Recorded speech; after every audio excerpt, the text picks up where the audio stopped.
Nós chegamos no capítulo 5 do livro de Neemias. E no capítulo 5, versículo 9, que é um trecho bem interessante. Por isso, prossegui. O que vocês estão fazendo não está certo. E você pode dizer, você deve andar no temor do Senhor, para evitar a zombaria dos outros povos, os nossos inimigos. Uma situação bem interessante estava acontecendo no meio de Israel. O que estava acontecendo? O povo, homens, mulheres, começou a reclamar dos seus irmãos judeus. E alguns diziam, nós e nossos filhos e filhas, eles estavam com uma necessidade interessante. Precisamos de trigo para comer e continuar vivo. Outros diziam, tivemos que penhorar nossas terras, nossas vinhas, nossas casas, para conseguir trigo para matar a fome. Olha a situação que esse povo estava. Se você ler o capítulo 5, você vai entender que Israel, algumas pessoas que se envolveram na construção do muro, vocês se lembram que eu já falei algumas vezes que eles eram essencialmente agrícolas.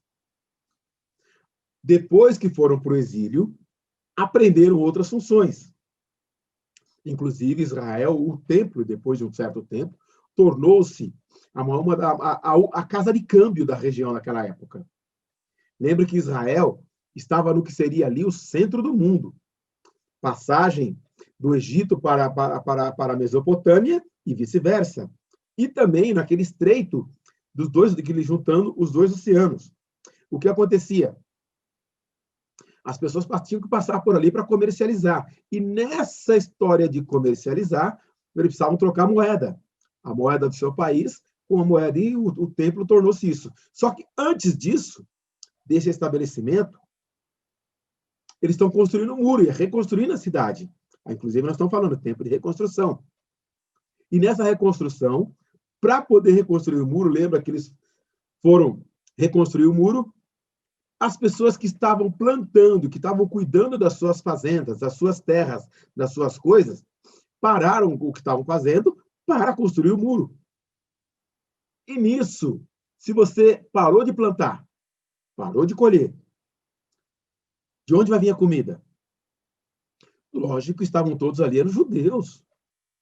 E eles começaram a ajudar uns aos outros. Ah, ajudaram mesmo, Betão? Não. Na verdade, o que eles fizeram? Eles vendiam. E não só vendiam, também, quando o dinheiro acabava, emprestavam dinheiro. E emprestavam e cobraram juros. E lá naquele tempo, quando você não tinha com o que pagar a sua dívida, o que você fazia? Você dava os seus filhos como escravo. Entregava as suas terras. Isso estava acontecendo no meio de Israel. Então, peraí, então os que estavam mais ricos emprestavam dinheiro a juros, e como o outro não tinha que pagar, depois de um tempo ele pegava filhos e filhas como escravos. Exatamente. E essa é a reclamação que o pessoal traz para Neemias. E havia outro que diziam, tivemos que tomar dinheiro emprestado para pagar o imposto cobrado das nossas terras e as vinhas.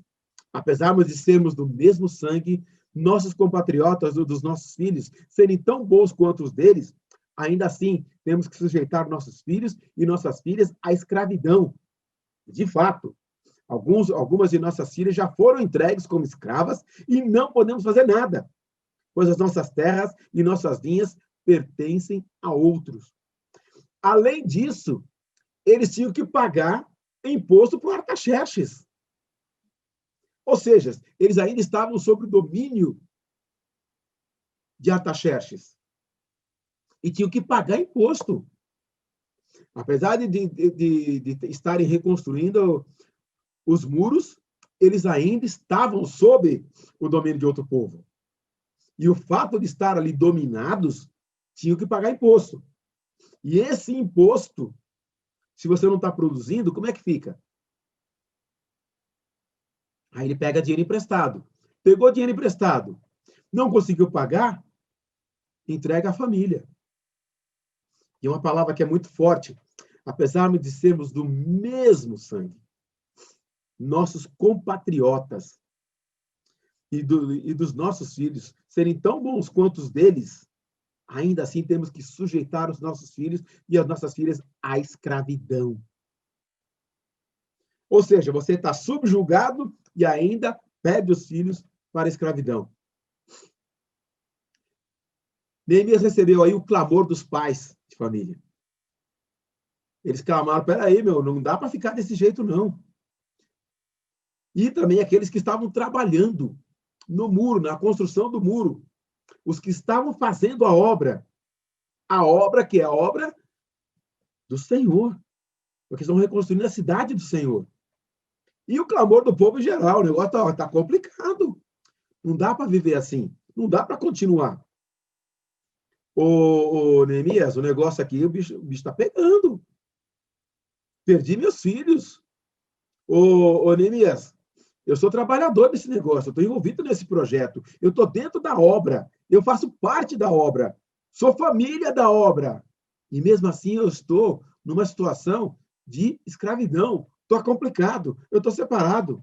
E, lógico, o povo, de um modo geral, reclamando. Opa, como é que pode ser um negócio desse? Como é que as pessoas podem nos pegar a gente dessa maneira? Meus irmãos, a Bíblia condena a agiotagem. Condena a agiotagem. Usura, ganância, é condenado com Deus. Bem-aventurado é dar do que receber. Aprendemos que tudo que temos, na verdade, pertence a Deus. E que o melhor investimento é socorrer o irmão necessitado. Nós estamos vivendo uma das maiores crises econômicas e de saúde da história do nosso país.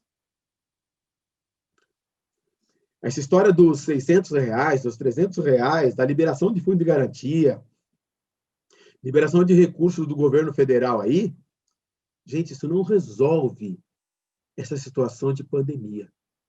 E não vai resolver. E esse dinheiro vai acabar. E não tem emprego.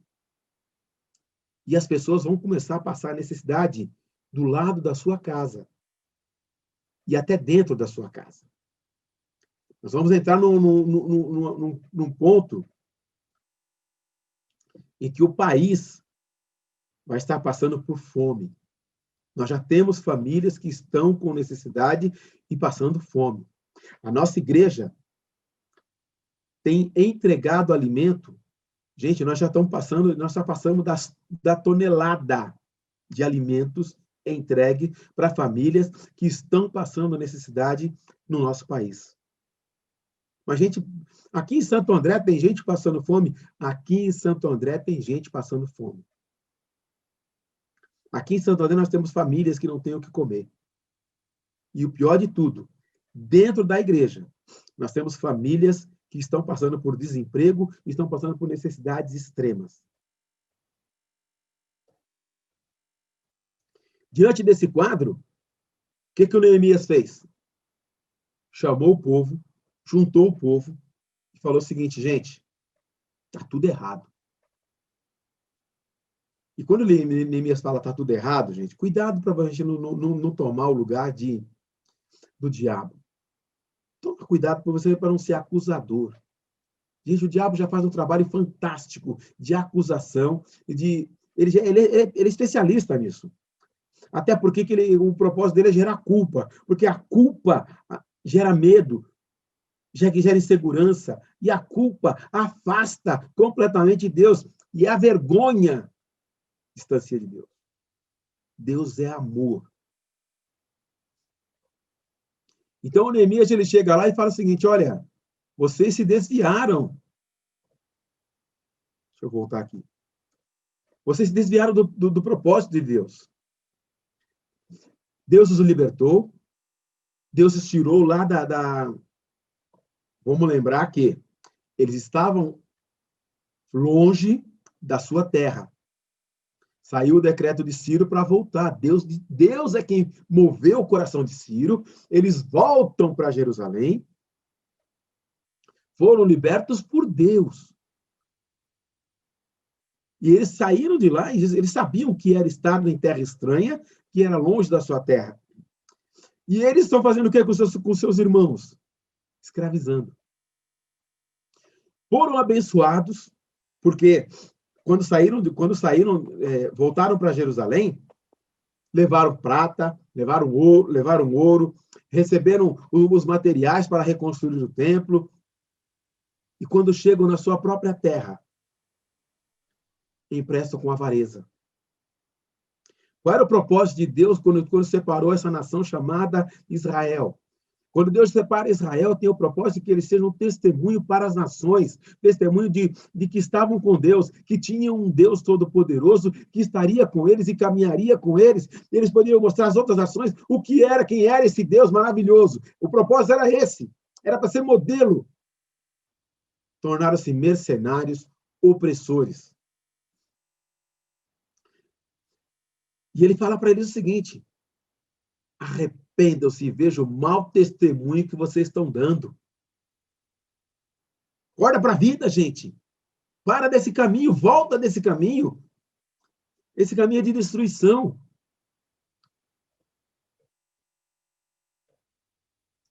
O líder, ele identificou o problema. Identificou e percebeu o que estava acontecendo.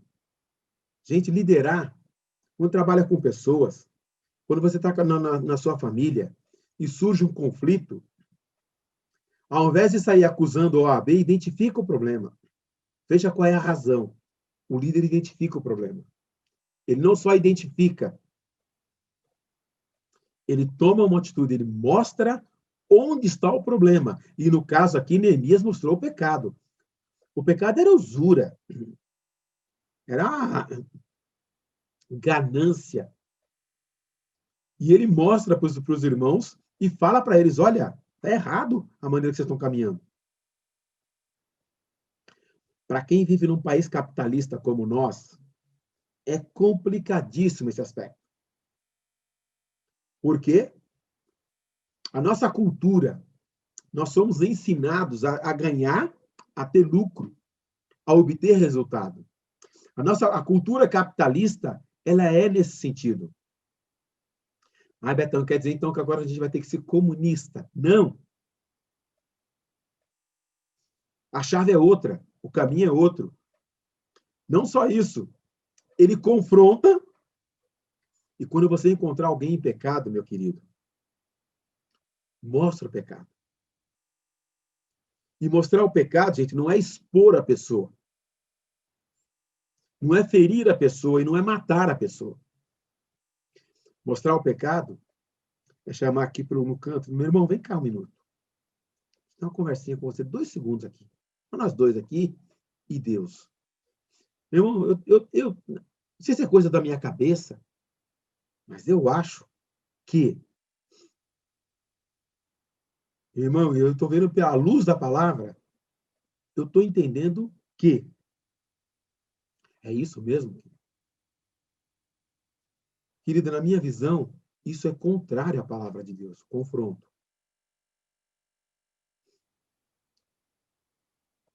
E depois, não só confronta, ele chama ao arrependimento. Neemias fala: vocês vão ter que se consertar.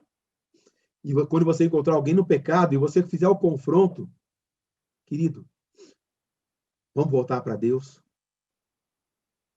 Quero te ajudar. Quero ser braço. Quero ser ombro para você. Quero caminhar com você. Vamos caminhar junto. Vamos voltar para Deus.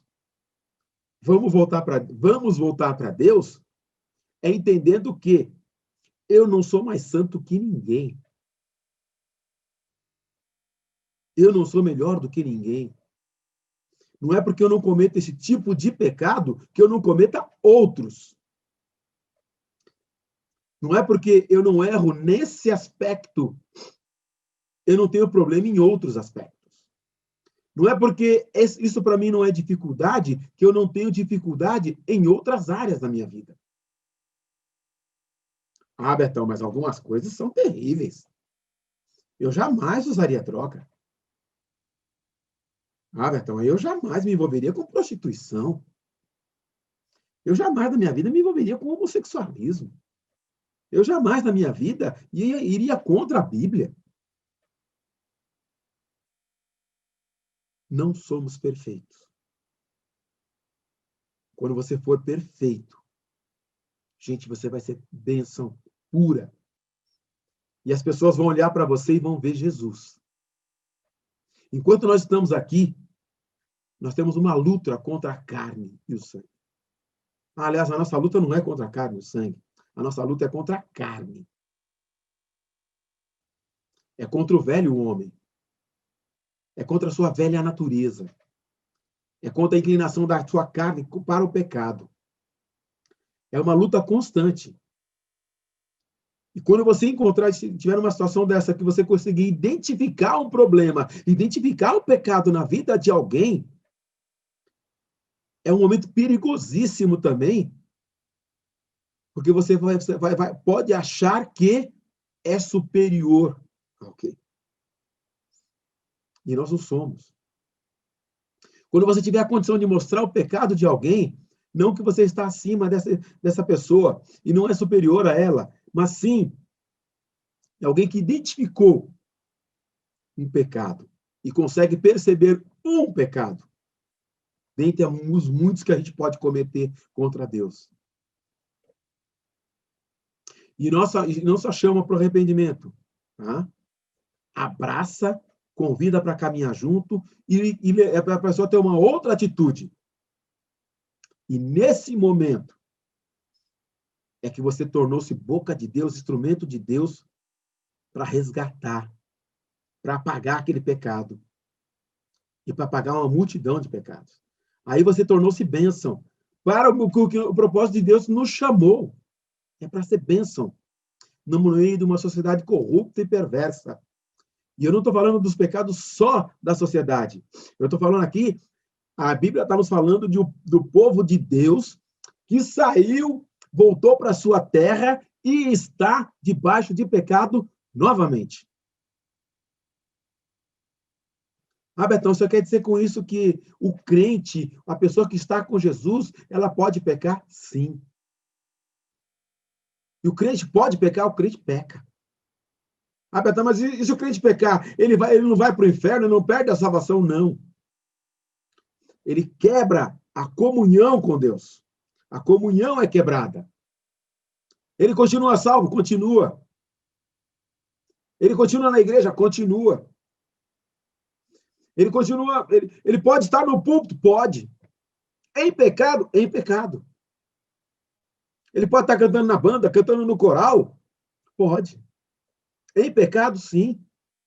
E é para ficar assim? Não. É por isso que Deus está mostrando que o povo de Deus, o seu povo, que ele agora está trazendo de volta para a sua terra e está cometendo pecado. E o que Deus faz? Deus traz o pecado à tona. O pecado é revelado. E quando o pecado é revelado, é um horror. É horroroso. Gente, pecado confessado, esquecido. E quando Deus perdoa, ele lança lá no mais profundo do abismo. Lá nas profundezas do mar. E lá tem uma plaquinha, proibido pescar. Pecado confessado, pecado esquecido. Pecado não confessado é pecado acumulado. E a única coisa que nos separa de Deus, a única coisa que nos distancia de Deus é o pecado. E o pior de tudo, gente, esse pecado aqui é no meio do povo. Então, de vez em quando, pode acontecer pecado dentro da igreja? Pode. E como é que eu vou pecar dentro da igreja? Eu já dei para vocês outro dia um exemplo, né? Terminou o culto, o pessoal está saindo do estacionamento e a irmãzinha deixou o carro bem na entrada do estacionamento. Ninguém conseguia sair. Travou o estacionamento. Ela estava lá comprando comida, com toda tranquilidade, conversando com os irmãos, aquele instante de comunhão. E tinha irmão lá no estacionamento, nervoso. Vamos empurrar esse carro aí, vamos puxar no braço, vamos tirar esse carro daí, eu tenho que sair, eu preciso sair. Dentro da igreja. Nem sair da igreja não tinha ainda. Ah, saiu do templo. Está nas dependências da igreja ainda. Não é só isso. Esse é apenas um exemplo básico, raso. Quantas outras atitudes? A atitude prejudica o irmão? Prejudica, provoca dissensão, provoca separação. Dentro da igreja, pode ter isso? Pode. Porque, gente, o pecado, às vezes a tua atitude leva o outro a pecar. Betão, mas o pessoal está ficando muito sensível dentro da igreja. Que sensibilidade extremada. Dentro da igreja, gente, onde estão as pessoas mais sensíveis e que mais necessitam de cuidado, mais necessitam de atenção, mais necessitam de carinho, mais necessitam de cuidado e mais precisam ser carregadas no colo. Onde é que estão os doentes? No hospital. Ah, você quer dizer, então, isso que quem não vai à igreja está curado? Não, pior ainda. Não consegue mais nem chegar até no hospital.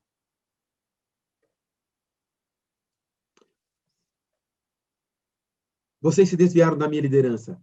Neemias, no capítulo 5, no versículo 14, a parte B, diz assim: durante 12 anos, nem eu, nem meus irmãos, comemos a comida destinada ao governador. Olha o exemplo de Neemias. Ele estava lá, com carta do rei, com autoridade do rei, e seria como se fosse o governador ali, e podiam simplesmente falar: opa, traz o que tem de melhor aí para mim, que aqui eu sou o rei, estou por cima da carne seca, vocês agora vão... Não, ele não usou disso, desse expediente. Ele simplesmente aceitou a condição que o povo estava: eu vou ficar junto com vocês. E ele coloca isso. Eu e meus irmãos, meus homens de confiança, também estamos emprestando dinheiro e trigo ao povo. Opa, o que eu tenho aqui, eu vou compartilhar com os meus irmãos. Eu vou compartilhar com eles e uma parte eu vou emprestar. Sem usura. Sem juro alto. Aliás, sem juros. Todos os meus homens de confiança foram reunidos ali para o trabalho. E não compramos nenhum pedaço de terra. Estou preocupado em comprar terra. Eu estou preocupado com a obra do Senhor. Eu estou preocupado com a cidade do Senhor. Eu estou preocupado com o povo do Senhor. Mesmo tendo uma liderança como a de Neemias, mesmo tendo uma liderança firme e segura, o povo, mesmo assim, estava se desviando.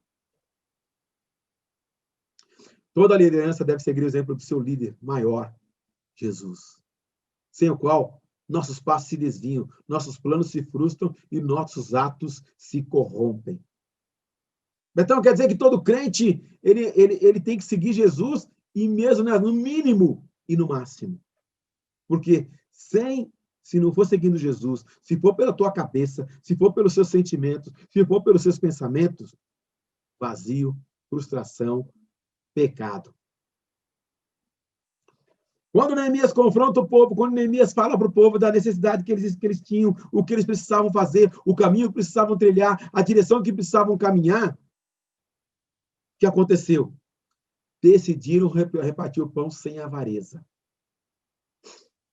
Repartir o pão sem avareza, meu irmão, é você fazer o seu trabalho, é você acumular suas riquezas e, no momento da necessidade, entregar para o teu próximo, sem esperar que ele vá retribuir aquilo que você deu.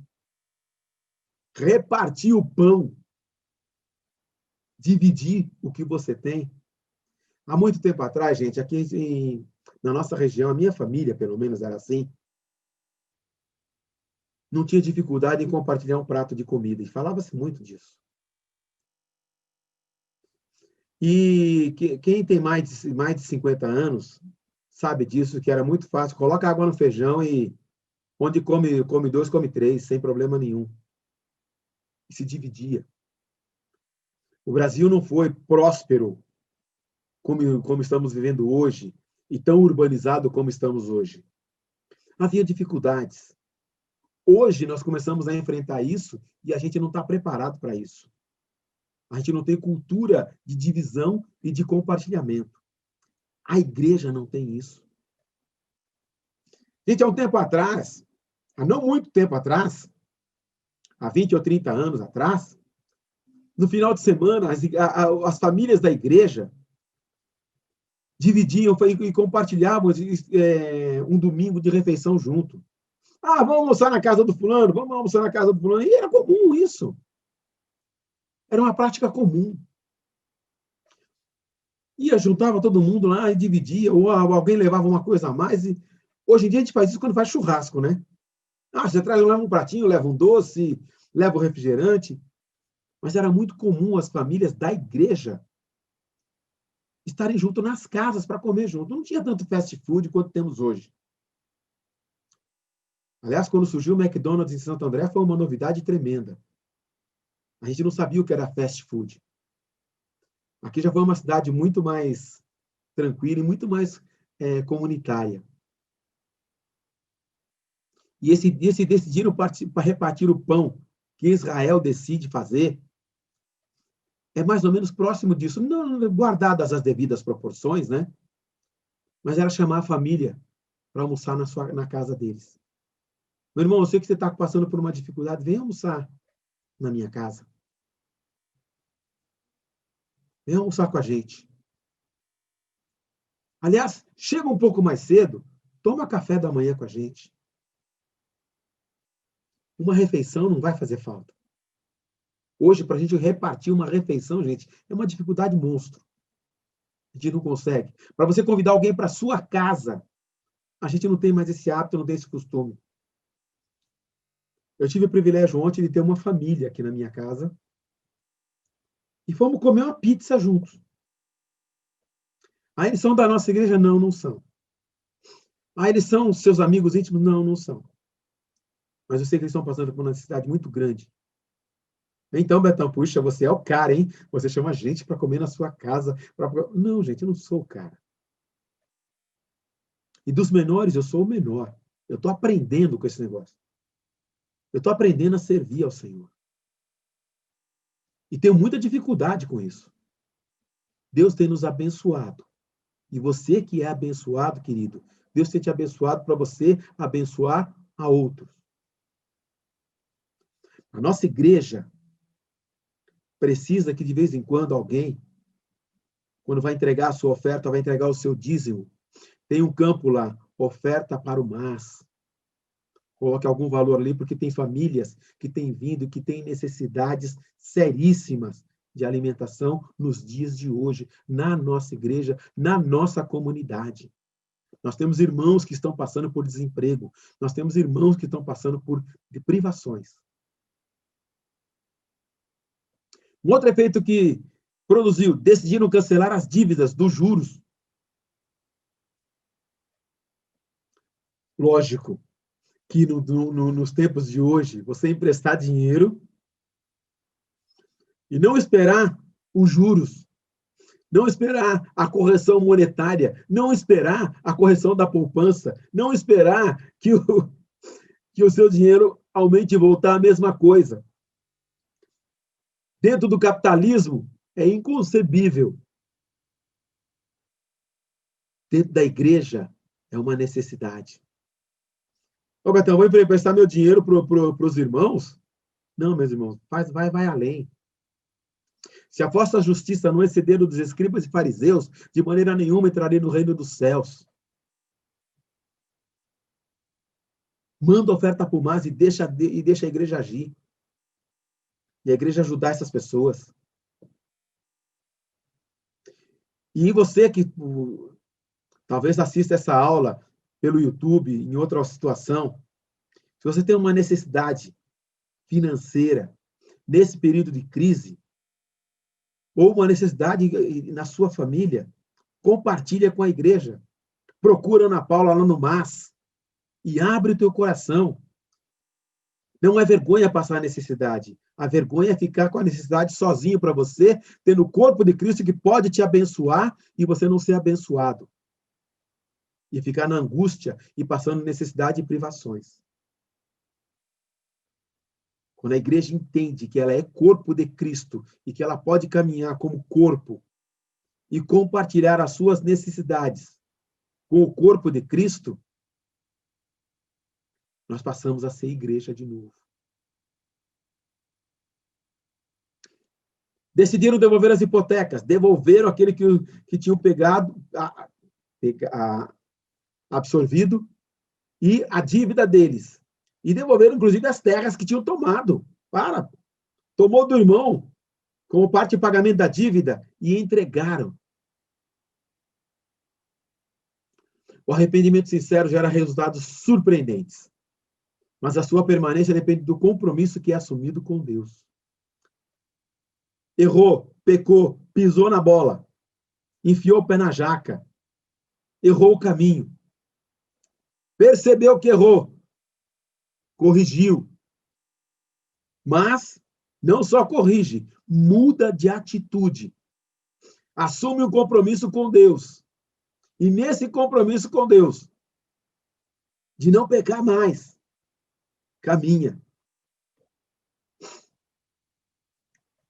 Nenhuma obra, ainda que realizada para o Senhor, é mais importante do que o compromisso e a fidelidade que devemos a Deus.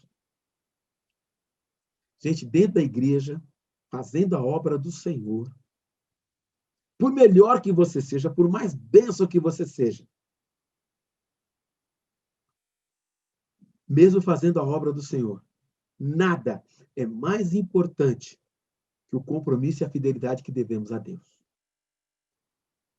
Eu estou falando isso hoje para vocês, gente, com essa ênfase, e eu vou ser breve, eu quero ouvir vocês, que o tempo que nós vivemos hoje é um tempo de dificuldade de amor.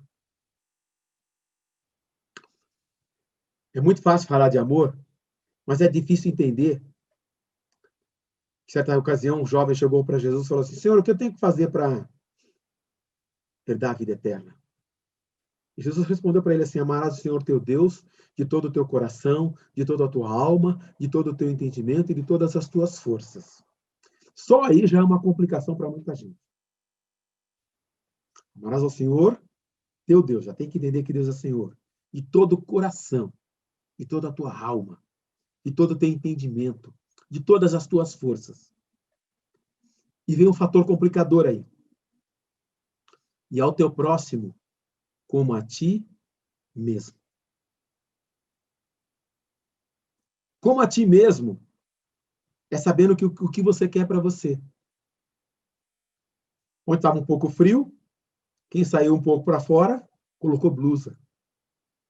Não quis passar frio, não quis ficar exposto ao frio. Com toda certeza, ontem você teve algumas refeições. Quando estava com fome, comeu, se alimentou. Procurou preservar quando teve sede, tomou água, tomou alguma coisa. Porque você gosta de você. Porque você se ama. E quando você se ama, você cuida de você. Cuida da sua aparência, cuida do seu bem-estar. Agora, entender que amar o próximo, amar o semelhante, é também fazer com que ele tenha o básico que você tem. E aí nós entendemos se amamos o próximo ou não amamos o próximo. Esse como a ti mesmo é aquilo que você quer para você, você fazer para o outro. Eu não vou complicar. É no básico. Primeiro lugar, salvação. Nós estamos iniciando a conferência missionária. E, gente, conferência missionária, a gente sempre pensa em povos distantes, outros povos não alcançados. Nós temos não alcançados aqui em Santo André. E nós temos não alcançados na sua família.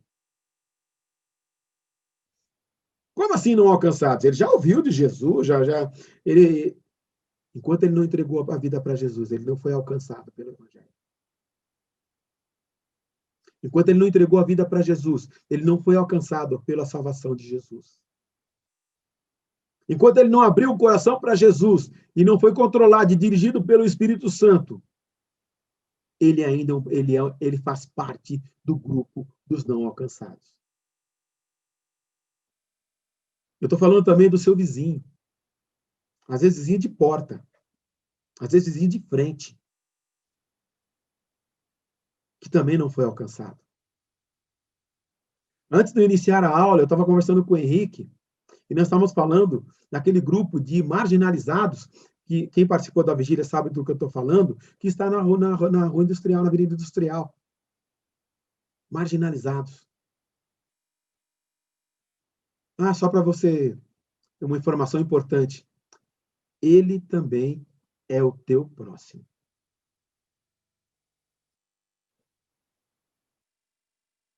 Não alcançado.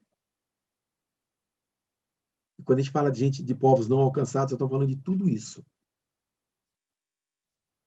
Eu estou confrontando você com a palavra. E com uma verdade, inclusive, dolorida. Uma verdade que dói. Nós tivemos, por muito tempo, na esquina da igreja, um grupo de prostitutas. E não ficam mais ali. Já saíram dali, algumas, inclusive, já passaram para a eternidade. Aquelas pessoas que a gente passa aí e eles parecem que eles são invisíveis. Ou nós procuramos fazer com que sejam invisíveis. Nós procuramos fazer com que eles não existam. Por muito tempo eu andava com um pacote de macarrão, com bolacha, no chão do meu carro. Para quando parasse no farol, alguém pedisse alguma coisa, eu poder dar alguma coisa e não dar dinheiro. Aliás, é uma dica. Não dá dinheiro, gente. Se você puder, quando for fazer compra 2 pacotes de bolacha, pacote de bolacha é baratinho, não vai pesar tanto no seu orçamento, e deixa no carro. E quando alguém vier pedir dinheiro para você, dá um pacotinho de bolacha. Não dá dinheiro. Você não sabe se é um drogado e... Já tive uma experiência, uma ocasião, o cara veio pedir dinheiro e Deus falou claramente, não dá dinheiro porque ele está drogado. Aí eu perguntei para o cara, escuta, você vai usar na droga? Ele falou, vou. Estava eu, a Hélia e o Thiago. Falei, para um pouquinho aí, nós fomos à padaria, compramos um lanche, voltamos, demos um lanche para ele, falei de Jesus para ele. Aí, Betão, cada vez que alguém pedir dinheiro para mim no farol, eu vou ter que parar, ir na padaria, comprar alguma coisa para a pessoa comer e vou ter que falar de Jesus? Não, querido. Talvez você não consiga. Se você parar para pensar, você vai perceber que o número de pessoas pedindo dinheiro nos faróis aqui, na cidade de Santo André, é muito grande. E se você andar pelo centro da nossa cidade, você vai dar de cara com pelo menos umas 3 ou 4 pessoas que vão lhe pedir dinheiro e vão lhe pedir comida. Então tem. Esses são não alcançados também. E eu vou ter que falar de Jesus para todos, eu não vou ter tempo para falar de Jesus. Não vai ter, não. Começa aí na tua casa. Começa na tua família. Começa no meio onde você está vivendo. Primeiro lugar, é ter atitude. Inclusive, nós vamos voltando agora para os cultos presenciais dentro da igreja. Nos domésticos da fé, como a palavra diz. Comece pelos domésticos da fé, a trabalhar dentro da igreja. E a atitude dentro da igreja, agora que estamos voltando a ter comunhão com os irmãos, uma atitude semelhante ao povo de Israel depois dessa conversa com Neemias. Esse povo que está fazendo a obra do Senhor, tratado com carinho, tratado com amor. Aqueles que estão vindo para o culto, para cultuar, para celebrar ao Senhor, tratados com carinho, tratados com amor. Talvez você não consiga cumprimentar todas as pessoas que vão estar no culto.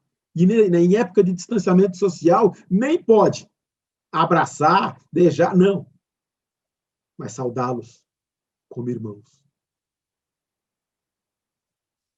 Eu não sei se você já foi alcançado, tá, pelo pastoreio virtual.